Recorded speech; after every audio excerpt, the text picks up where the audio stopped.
Alright, this is a Briggs & Stratton 500E series motor that is on this string trimmer, and to be honest they have a lot of problems. They're kind of a piece of junk, so if you don't want to spend the time on it, I'd recommend getting a Harbor Freight Predator motor and bolting it right up to there for, I think they're $150, but this one wasn't starting, so we're gonna go ahead and take the carburetor off. It was starting, but it was surging a lot. We're going to take the carburetor off, check the fuel system. Sometimes they get vacuum leaks in between the carburetor and the fuel tank. And I've also seen them leaking from the intake manifold that goes into the cylinder. So just pull that air cover off first thing, and you're going to have a little 8mm bolt right there on top. There should only be one of them. Just pull that off.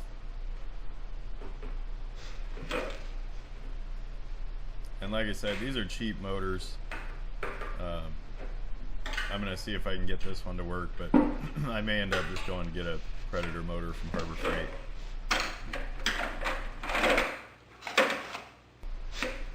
Next, there's three 10mm bolts, one there, one on the other side, and one in front that you're going to have to take off in order to get the recoil starter off.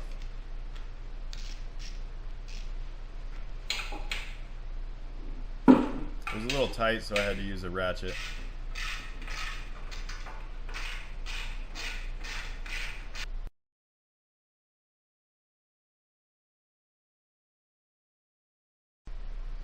Once you get those three 10mm bolts off, you can lift that entire cover off. The recoil starter comes with it, and that'll expose the flywheel and give you access to the magneto and the carburetor, which I'm going to run the carburetor through an ultrasonic cleaner just to make sure it's all clean, and I also am going to clean the magneto with some sandpaper and check the gap on it, all of that basic tune-up stuff.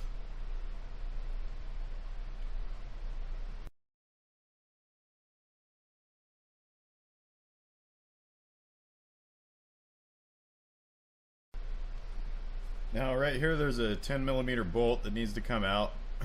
The linkage plate is bolted to the head with some 14mm bolts. I wouldn't recommend taking those off. Just go ahead and loosen this little 10mm one, and then you can bend the plate back towards where I'm sitting there to gain access to the carburetor. And that wasn't a big deal. Just don't bend it too far, just far enough to get access to the carburetor screws.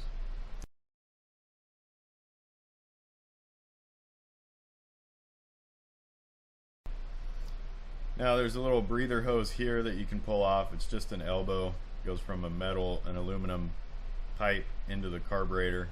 Set that aside, and you'll be able to see the Phillips head screws that mount the carburetor to the fuel tank. You want to take those off. Once you get those screws off, actually I would recommend before taking them off, go ahead and blow air around there so you don't drop any dirt in the tank. This engine was pretty dirty, so.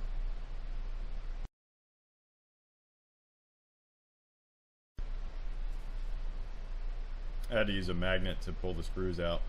Once you get those screws out, you got to take that magneto assembly off, and it's also hooked to the governor wing, I would call it, the vane, governor vane. You're going to have to take that off along with the magneto and set that off to the side.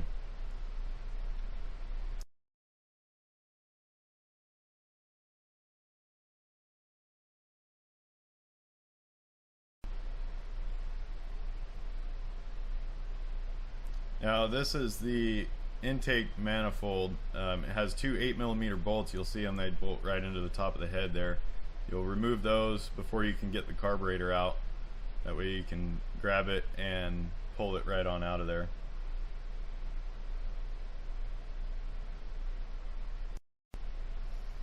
Once you have the carburetor out of the way, just be careful not to drop any dirt. I cleaned that surface really well on the top of the gas tank. Right now the carburetor is in the ultrasonic cleaner getting cleaned, and I'm also going to throw the spark plug in there and I'm going to do a little bit of cleaning just around the engine, make sure no dirt falls in the fuel tank or anything like that.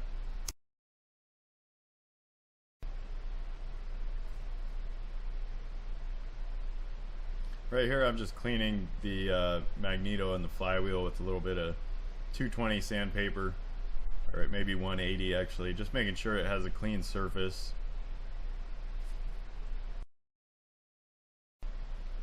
I also took the spark plug out and just cleaned that. Sometimes I'll run them through the ultrasonic cleaner. They say that increases the life of them by quite a bit. So right here I'm actually checking the valve adjustment, set it to top dead center, and checked that it was between 0.004 inches, 0.004 and 0.008, and it was. So I put the valve cover back on and did all that. To adjust the valves on these engines is a real pain. You got to pull the head off and pretty much grind the valve down. So now we're just gonna do the reverse of removal for the reinstallation. Carburetor's nice and clean. I blew it out after going through the ultrasonic cleaner, and we'll see if she works.